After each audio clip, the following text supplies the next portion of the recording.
Good morning students. Martin Luther কলেজে আয়োজিত online ক্লাসে তোমাদেরকে সুস্বাগতম জানাচ্ছি। আমি মোহাম্মদ রাকিবুল হাসান, তোমাদের বায়োলজি সাবজেক্টের প্রভাষক।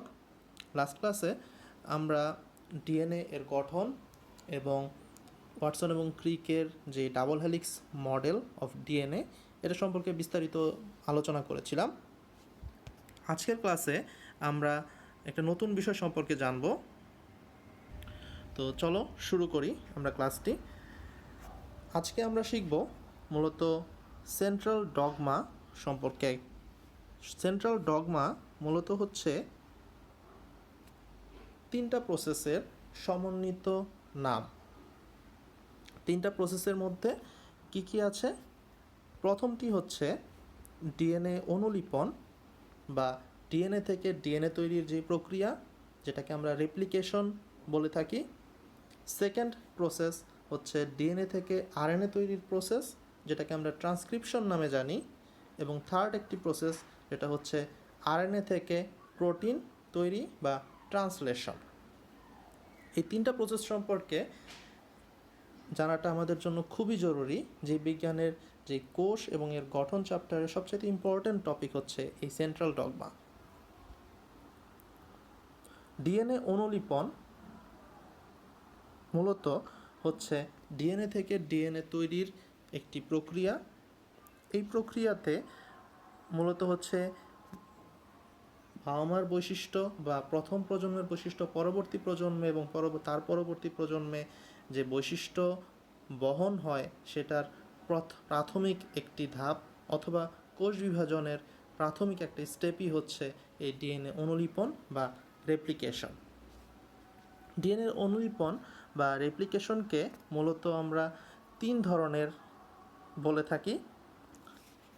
একটি হচ্ছে সংরক্ষণশীল অনুকল্প, যেখানে দেখা যায় যে মাতৃ ডিএনএ থেকে যেই নতুন দুইটা ডিএনএ তৈরি হবে, সেই দুইটা ডিএনএর একটি ডিএনএ হুবহু মাতৃ ডিএনএর কালার বা মাতৃ ডিএনএর বৈশিষ্ট্য পেয়ে থাকে এবং অপর ডিএনএটি সম্পূর্ণ স্বতন্ত্র একটি বৈশিষ্ট্য পেয়ে থাকে। তাই এই যে প্রসেস, এই প্রসেসটার অর্থাৎ ডিএনএ অনুলিপনের তিন ধরনের হয়ে থাকে। তার প্রথম প্রসেসের নাম হচ্ছে সংরক্ষণশীল অনুকল্প। কিন্তু দুই নাম্বার অর্থাৎ সেকেন্ড যেই প্রসেস ধরনের অনুলিপন হয়ে থাকে সেটাকে বলা হয় অর্ধ সংরক্ষণশীল অনুকল্প, যেটা আমরা বলে থাকি মূলত হচ্ছে এখানে অর্ধ সংরক্ষণশীল, অর্থাৎ একটি স্ট্র্যান্ড হুবহু মাতৃ স্ট্র্যান্ডের মতন থাকে এবং অপর স্ট্র্যান্ডটি দেখা যায় যে কমপ্লিমেন্টারি স্ট্র্যান্ড হয়ে থাকে। অর্থাৎ এক্ষেত্রে মাতৃ স্ট্র্যান্ড থেকে যে দুইটা নতুন ডিএনএ তৈরি হবে সেখানে প্রত্যেকটা ডিএনএর একটি স্ট্র্যান্ড আসে হচ্ছে মাতৃ ডিএনএ থেকে এবং অপর স্ট্র্যান্ড আসে হচ্ছে কমপ্লিমেন্টারি বা অন্য কোনো স্ট্র্যান্ড থেকে। এটাকে বলা হয় অর্ধ সংরক্ষণশীল অনুকল্প, অর্থাৎ মাতৃ ডিএনএর অর্ধেক স্ট্র্যান্ড সংরক্ষণশীল থাকে এবং নতুন স্ট্র্যান্ড সংযুক্ত হয়। এছাড়া থার্ড একটি প্রসেস আছে যেটাকে বলা হয় বিচ্ছুরণশীল অনুকল্প। মূলত সেক্ষেত্রে মাতৃ স্ট্র্যান্ডের কিছু কিছু অংশ দেখা যায় যে অপত্য কোষে দেখা যায়। চলো আমরা ছবিটা একটু সুন্দর করে দেখি। এটা ধরলাম মাতৃ স্ট্র্যান্ড। তো মাতৃ ডাবল হেলিক্সের দুইটা স্ট্র্যান্ডের গুচ্ছ গুচ্ছ স্তর দেখা যায়।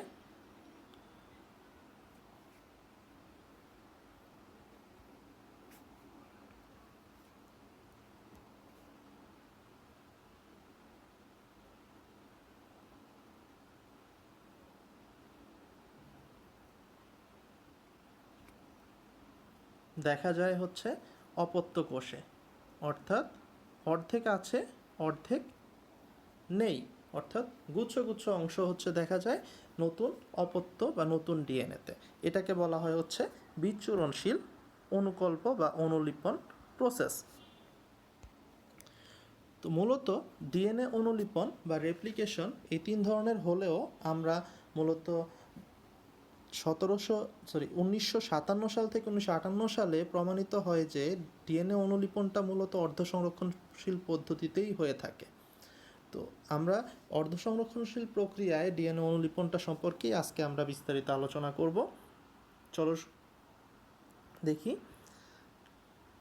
মূলত ডিএনএ অনুলিপন বা রেপ্লিকেশনের যে অর্ধ সংরক্ষণশীল প্রক্রিয়া, এখানে তোমাদের বইয়ের একটু হেল্প প্রয়োজন। তোমরা দয়া করে বইটি সামনে নাও এবং আমি যে আজকে যে ক্লাসটা নিচ্ছি সেটার সাথে কিছুটা মিলিয়ে নাও। আমি তোমার বইয়ের যে পার্ট দেখতে বলবো সেটাও আমি বিস্তারিত আলোচনা করব। তোমাদের বইতে মূলত ডিএনএ অনুলিপন বা রেপ্লিকেশনটা অনেক বড় করে লেখা হয়েছে, যা কিনা পরীক্ষার হলে আসলে লেখার এত বড় লেখাটা পসিবল না বা যুক্তিযুক্তও না। সব কিছু লিখলে সমস্যা, মানে টাইম কাভারেজ দিতে পারবা না। দ্যাটস ওয়াই হচ্ছে আমি একটু শর্ট করে লিখেছি, যেটাকে আমরা 4টা ধাপে ডিএনএ অনুলিপন বা রেপ্লিকেশনটাকে ব্যাখ্যা করার চেষ্টা করেছি। তো বইয়ে তোমরা 50 নম্বর পৃষ্ঠায় দেখো 1.33 নাম্বার চিত্র, যেটা ডিএনএ অনুলিপন প্রক্রিয়া, সেটা বের করো। দেন আমার পড়ার সাথে একটু মিলিয়ে নাও, তাহলে তোমরা সহজেই বুঝতে পারবে। 4টি ধাপের প্রথম ধাপে মূলত হচ্ছে ডাবল হেলিক্স এর মধ্যকার যেই হাইড্রোজেন বন্ড সেটা বিচ্ছিন্ন হয়ে যায়। এটা হচ্ছে মাতৃ ডিএনএর। প্রথমেই দেখা যায় যে রেপ্লিকেশন ফর্ক বরাবর হেলিকেজ এনজাইম মূলত এই কাজটা করতে সহায়তা করে। সেখানে দেখো বাইন্ডিং প্রোটিন আছে এবং সেখানে মূলত হচ্ছে রেপ্লিকেশন ফর্কটা মূলত হচ্ছে বিচ্ছিন্ন হয় এবং ডাবল হেলিক্স এবং একক হেলিক্সে পরিণত হয়। দ্বিতীয় ধাপে দেখো বলা হয়েছে প্রতিটি একক হেলিক্স তার জন্য নতুন সম্পূরক একক হেলিক্স তৈরির যে টেমপ্লেট হিসেবে ব্যবহৃত হয়। তৃতীয় ধাপে ডিএনএ পলিমারেজ এনজাইম মুক্ত নিউক্লিওটাইড নিয়ে এসে খোলা যেই ডিএনএ অণু সেখানে সংযুক্ত করে এবং সম্পূরক একক হেলিক্স সৃষ্টি করে, অর্থাৎ নতুন একটা স্ট্যান্ড অর্থাৎ হেলিক্সের স্ট্যান্ড সংযুক্ত হয়, যা কিনা 5 থেকে 3-এর অভিমুখে বৃদ্ধি পায়। চতুর্থ ধাপে সৃষ্ট যেই নতুন ডিএনএ সেটা হচ্ছে ডাবল হেলিক্সে একটি পুরাতন হেলিক্স থেকে যায়। এইটাই আমরা ছবির মাধ্যমে বইতে দেখিয়েছি। এই ছবিটার কথাই আমি বলেছিলাম, যেটা তোমরা বইয়ের সামনে যদি রেখে ওই ব্যাখ্যাগুলো পড়ো তাহলে খুব সহজ হয়ে যায়। দেখো ছবিটা সামনে রেখে আমি আরেকবার বলে দিচ্ছি, ডাবল হেলিক্সের যে মধ্যকার যে হাইড্রোজেন বন্ড এটা বিচ্ছিন্ন হয়ে যায়। এই যে দেখো এখানে ডাবল হেলিক্সের যে হাইড্রোজেন বন্ড, এখানকার যে এই যে হাইড্রোজেন বন্ডগুলো ছিল, এটা দেখো এখানে রেপ্লিকেশন ফর্ক তৈরি করার জন্য হেলিকেজ এনজাইমের উপস্থিতিতে এখানে এসে কিন্তু 2টা ভাগে পৃথক হয়ে যায়। দ্বিতীয় ধাপে দেখা যায় যে প্রতিটি হেলিক্স তার জন্য নতুন সম্পূরক একক, এখানে দেখো একটা সম্পূরক একক হেলিক্স তৈরির টেমপ্লেট হিসেবে ব্যবহৃত হয়। তৃতীয় ধাপে ডিএনএ পলিমারেজ এনজাইম, দেখো এখানে একটা ডিএনএ পলিমারেজ এনজাইম আছে, এখানেও একটা ডিএনএ পলিমারেজ এনজাইম আছে। এই ডিএনএ পলিমারেজ এনজাইম মুক্ত নিউক্লিওটাইড এনে খোলা যেই ডিএনএ অণু সেখানে যুক্ত হয়ে সম্পূরক একক, এই যে সম্পূরক একক, এখানেও আরেকটা সম্পূরক একক, এই 2টা সম্পূরক একক হেলিক্স তৈরি করে। একটা জিনিস খেয়াল করো, এই যে সম্পূরক হেলিক্সগুলো ছিল সেটা এই যে নতুন যে লিডিং সূত্রক বা নতুন যে কমপ্লিমেন্টারি ডিএনএ হেলিক্স যেটাকে বলতেছি, সেটা কিন্তু 5 থেকে 3-এর অভিমুখে যাচ্ছে।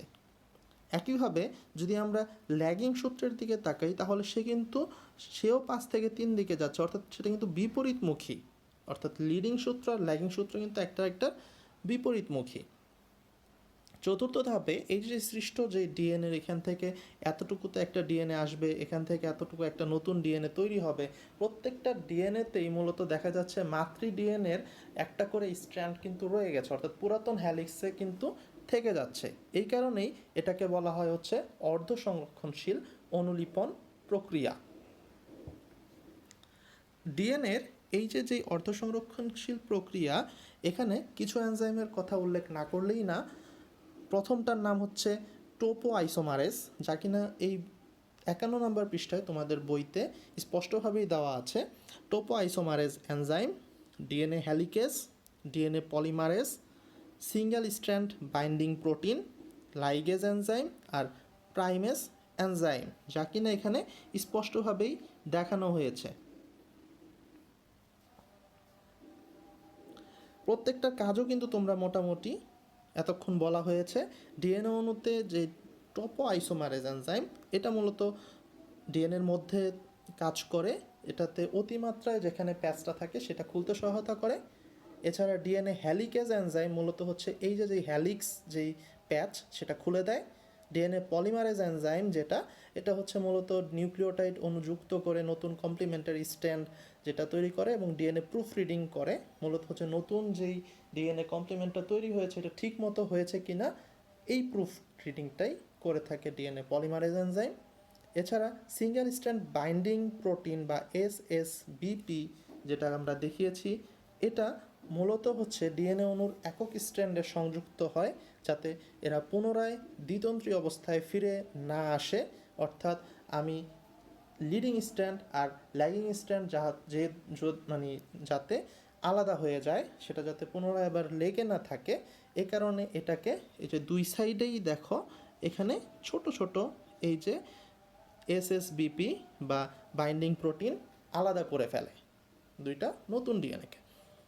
লাইগেজ এনজাইম মূলত হচ্ছে পরিপূরক স্ট্র্যান্ডে সংযুক্ত হয়, যেই নতুন যেই খণ্ড, যেটা আগের খণ্ডটা সেটা হচ্ছে পরিপূরক স্ট্র্যান্ডের সাথে সংযুক্ত হয়, সেই সংযুক্তকরণটাকে সহায়তা করে। আর প্রাইমেজ এনজাইমটা হচ্ছে আরএনএ পলিমারকে স্ট্র্যান্ডের প্রান্তে যুক্ত করে। তো এই হচ্ছে ডিএনএ রেপ্লিকেশনের যেই প্রসেস, যা কিনা জীবজগতে এই প্রতিলিপনের গুরুত্বটা খুবই অপরিসীম। কোষ বিভাজন এবং গ্যামেট সৃষ্টির জন্য ডিএনএ অনুলিপন অত্যাবশ্যক। দেহের বৃদ্ধি, জনন এবং এর মাধ্যমে বৈশিষ্ট্য পূর্বপুরুষ থেকে উত্তর পুরুষ অর্থাৎ পরবর্তী প্রজন্মে স্থানান্তরের ইত্যাদির জন্য ডিএনএ অনুলিপনটা হচ্ছে বাধ্যতামূলক।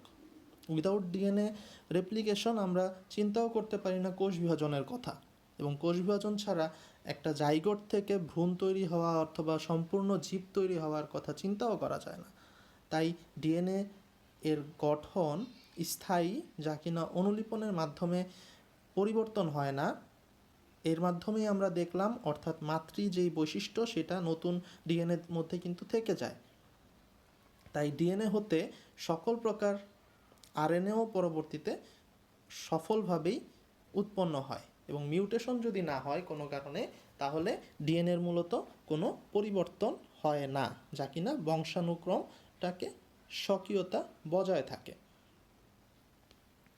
এর পরবর্তীতে আমরা ডিএনএ অনুলিপনের পরে ট্রান্সক্রিপশন বা আরএনএ থেকে, অর্থাৎ ডিএনএ থেকে আরএনএ তৈরি কিভাবে হয় সে সম্পর্কে জানব। মূলত ডিএনএ থেকে আরএনএ তৈরি, এটাকে আমরা ট্রান্সক্রিপশন বলে থাকি। ট্রান্সক্রিপশন মূলত হচ্ছে 3টি পর্যায়ে হয়ে থাকে। প্রথম পর্যায়ে হচ্ছে ট্রান্সক্রিপশনের সূচনা হয়, যেটা কিনা তোমাদের বইতে খুব সুন্দরভাবে একটি বর্ণনা করা আছে।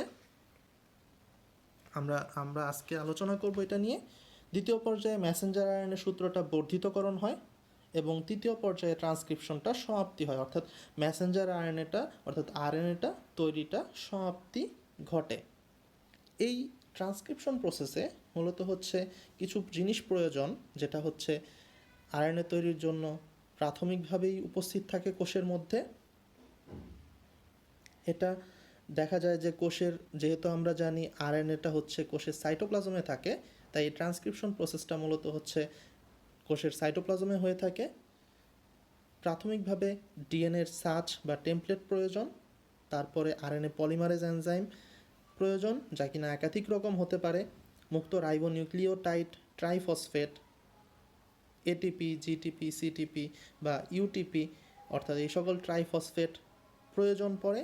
রাসায়নিক শক্তি ট্রাইফসফেট ভেঙে নিউক্লিওটাইড এবং পাইরোফসফেট সৃষ্টিকালে মুক্ত হয়, এবং পাইরোফসফেট ভেঙে 2 আয়ন ফসফেট তৈরিকালেও কিছু অতিরিক্ত শক্তি পাওয়া যায়। এছাড়াও কিছু সহযোগী প্রোটিন রয়েছে যা কিনা এই ট্রান্সক্রিপশনে সহায়তা করে। তো চলো শুরু করি। প্রথমে আমরা ছবি দেখে সেখান থেকে আলোচনাটা শুরু করি। ছবিতে দেখো সূচনা ট্রান্সক্রিপশনে সেটা এই ছবিটা পর্যন্ত, এতটুকু পর্যন্তকে সূচনা বা ট্রান্সক্রিপশনের সূচনা বা ইনিশিয়েটিভ নামে অভিহিত করা হয়েছে। এখানে দেখা যায় মূলত হচ্ছে ডিএনএতে প্রতিটি জিনের জন্য একটি প্রোমোটর থাকে, অর্থাৎ যে কিনা এই ডিএনএ থেকে আরএনএ তৈরির জন্য প্রমোট করবে ডিএনএটাকে, অর্থাৎ উদ্বুদ্ধিত করবে। প্রতিটি ট্রান্সক্রিপশন মূলত দেখা যায় ট্রান্সক্রিপশন ফ্যাক্টর নামে একদল প্রোটিন প্রোমোটরে সংযুক্তই থাকে। দেখো এখানে আরএনএ পলিমারেজ এনজাইম এবং প্রোমোটর দুইটাই কিন্তু সূচনা স্থান যেটা সেখানে কিন্তু ফিক্সড হয়ে আছে। প্রোমোটর মূলত আরএনএ পলিমারেজ এনজাইমকে প্রথমে নির্দেশ দান করে যে কোথা থেকে ট্রান্সক্রিপশনটা শুরু হবে, এবং প্রোমোটর সংযুক্ত হওয়ার পরেই মূলত আরএনএ পলিমারেজ প্রথমে ডিএনএর পাকটা এখান থেকে খুলে দেয়, অর্থাৎ এই জায়গাটায় ডিএনএর যেই প্যাচ সেটা কিন্তু খুলে যায়। সাধারণত 20টা বেস পেয়ার মূলত হচ্ছে পাক খুলে যায়, এবং ডিএনএ ডাবল হ্যালিক্সে যে স্ট্যান্ডে কাঙ্ক্ষিত জিনটা অবস্থিত সেই স্ট্যান্ড ছাঁচ হিসেবে ব্যবহৃত হয়, অর্থাৎ এই স্ট্যান্ডটাতেই ট্রান্সক্রিপশনটা হয় একে। আর অপর যে স্ট্র্যান্ড যেখানে থেকে আরএনএ তৈরি হবে না সেটাকে কমপ্লিমেন্টারি স্ট্র্যান্ড বলে, যা কিনা ট্রান্সক্রাইব করা হয় না, যেটা কিনা আগের মতন থেকে যায়। অর্থাৎ ট্রান্সক্রিপশনে মূলত হচ্ছে শুরু হয় 5 থেকে 3 মুখে, অর্থাৎ দেখো এখানে 5 থেকে, যদি আমরা নিচের স্ট্যান্ডটাকে ধরি তাহলে 5 থেকে 3-এর দিকে যে স্ট্যান্ড সেটাতে হচ্ছে শুরু হবে। এখানে RNA polymerase 2, ATP, GTP, CTP অর্থাৎ যে সকল ট্রাইফসফেটগুলো আছে থেকে বেস পেয়ারিং নীতি অনুযায়ী ছাঁচে অবস্থিত নিউক্লিওটাইডের পরিপূরকটি বেছে নিয়ে ছাঁচের সাথে সংযুক্তির মাধ্যমে আরএনএ তৈরির সূচনা করে। ছাঁচের যেই ছাঁচটাতে আরএনএ তৈরি হবে সেখানে যেই সূচনা স্থান অর্থাৎ ইনিশিয়েটিভ পয়েন্ট এবং সমাপ্তি পয়েন্ট অর্থাৎ সমাপ্তিকরণ স্থান এটা কিন্তু পূর্ব থেকে ফিক্সড থাকে। মূলত সেকেন্ডে যে স্টেজ যেটা বি দিয়ে চিহ্নিত করা হয়েছে, এখানে আমরা দেখি যে 20টা বেস পেয়ারের ছাঁচটা খুলে গিয়েছিল, অর্থাৎ হাইড্রোজেন বন্ডটা খুলে গিয়েছিল, সেখানে মেসেঞ্জার আরএনএ যে পলিমারেজ এনজাইম সেটা ওই বেস পেয়ারিং উন্মুক্ত অবস্থায় 3 থেকে 5 প্রান্তের দিকে অগ্রসর হয়। এবং উদাহরণ হিসেবে বলা যায় যে ছাঁচ স্ট্র্যান্ডে যদি এ টি সি থাকে, সিকোয়েন্স বেস সজ্জিত থাকে, তাহলে কমপ্লিমেন্টারি যে আরএনএ যেটা তৈরি হচ্ছে সেখানে ইউ, এ এবং জি সিকোয়েন্স বেসসমূহ সজ্জিত হবে। তৈরিকৃত আরএনএ সূত্রটি হবে ছাঁচ ডিএনএর সূত্রের ঠিক অ্যান্টি প্যারালাল কিন্তু কমপ্লিমেন্টারি সূত্রের অনুরূপ। শুধু থায়োমিনের জায়গায় সেখানে ইউরাসিল হবে, কারণ আমরা জানি ডিএনএতে থায়োমিন থাকলেও আরএনএতে থায়োমিন থাকে না, সেখানে ইউরাসিল সংযুক্ত হয়। ডিএনএ সূত্রের খোলা অংশের যে ট্রান্সক্রিপশন যেখানে সমাপ্ত হবে যখন আরএনএটা এখান থেকে দেখো আমরা 5 থেকে 3-এর দিকে ভাবে আরএনএটা তৈরি হচ্ছে। তো এই যেই আরএনএ এটা আরএনএ পলিমারেজ পুনরায় যখন সামনের থেকে ট্রান্সক্রিপশনটা যখন সমাপ্ত হবে তখন আরএনএ পলিমারেজ পুনরায় সামনে থেকে আরেকটি অংশ খুলে নেয় এবং সেখানে দেখা যায় যে একই সাথে পেছনের অংশ সংযুক্ত হয়ে পাক তৈরি করে দেয়। এসব কাজে যে শক্তির প্রয়োজন তা কিন্তু ওই ট্রাইফসফেট বিচ্ছিন্নকরণের মাধ্যমেই সরবরাহ হয়ে থাকে। এবং সমাপ্তিকরণে যখন ডিএনএটি দেখা যায় ডিএনএ থেকে যখন 5 থেকে 3-এর দিকে যেই মেসেঞ্জার আরএনএটা তৈরি হচ্ছিল, সমাপ্তিকরণ স্টেজে যখনই হচ্ছে সমাপ্তিকরণ পয়েন্টে চলে আসে, তখনই এই সমাপ্তিকরণ যেই কোডন সেই অনুযায়ী দেখা যায় যে আরএনএ আর তৈরি হয় না, সেটা বিচ্ছিন্ন হয়ে যায় ডিএনএ থেকে। এবং আরএনএ পলিমারেজ চার্জ থেকে সামনে অগ্রসর হতে হতে সমাপ্তিকরণ স্থানে যখনই পৌঁছায়, তখন তৈরিকৃত আরএনএ সূত্রটি আরএনএ পলিমারেজ এনজাইম এমনিতেই সরে তখন পৃথক হয়ে যায়। কোনো কোনো জিনের জন্য একটি সাহায্যকারী প্রোটিন ট্রান্সক্রাইব করা অংশটিকে টেনে পৃথক করে নিয়ে আসে এবং ডিএনএ অনুলিপির মতো এখানে কোনো প্রুফ রিডিং বা মেরামতের ব্যবস্থা থাকে না। কিন্তু যে মেসেঞ্জার আরএনএটা যেটা তৈরি হবে সেটাকে প্রি মেসেঞ্জার আরএনএ বলে, কারণ এই জায়গায় দেখা যায় যে কিছু প্রক্রিয়াজাতকরণ প্রয়োজন পড়ে। কারণ যে অংশ থেকে পরবর্তীতে প্রোটিন তৈরি হবে অর্থাৎ ট্রান্সলেশন হবে, সেই অংশটা কিন্তু প্রয়োজন, বাকিটুকু কিন্তু প্রয়োজন পড়ে না মেসেঞ্জার আরএনএতে। তাই যতটুকু প্রয়োজন না ততটুকু অংশ কিন্তু বাদ যায়। অর্থাৎ যে অংশ থেকে ট্রান্সলেশন হবে সে অংশটাকে বলা হয় হচ্ছে এক্সন, আর যে অংশটা প্রয়োজন পড়ে না অর্থাৎ যে অংশ থেকে পরবর্তীতে ট্রান্সলেশন হবে না সেটাকে ইন্ট্রন বলে। তো ইন্ট্রন অংশটুকু বাদ দিয়ে পরবর্তীতে স্প্লাইসিং অর্থাৎ মেসেঞ্জার সূত্র থেকে ইন্ট্রন অংশটা বাদ দিয়ে বা কেটে ফেলে দিয়ে শুধুমাত্র এক্সন অংশ নিয়ে যেই মেসেঞ্জার আরএনএটা তৈরি হয় এটাকেই চূড়ান্ত মেসেঞ্জার আরএনএ বলে।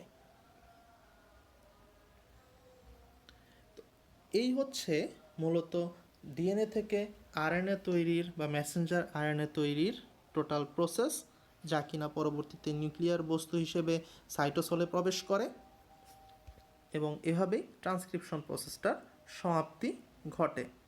আশা করি আজকের ক্লাসটি আমরা বুঝতে পেরেছি। আগামী ক্লাসে আমরা ট্রান্সলেশন সম্পর্কে জানব এবং পরবর্তীতে সেন্ট্রাল ডগমাকে কেন সেন্ট্রাল ডগমা বলা হয়েছে সেটা নিয়েও আমরা বিস্তারিত আলোচনা করব। সে পর্যন্ত সবাই সুস্থ থাকো। আগামী ক্লাসে দেখা হবে এবং আজকের ক্লাসের উপস্থিতি এবং কোনো কোশ্চেন যদি থেকে থাকে তোমাদের নাম এবং রোলটা লিখে অবশ্যই কমেন্ট বক্সে কমেন্ট করবে। সবাইকে ক্লাসটি দেখার জন্য অসংখ্য ধন্যবাদ জানিয়ে আজকের ক্লাস এখানেই শেষ করছি।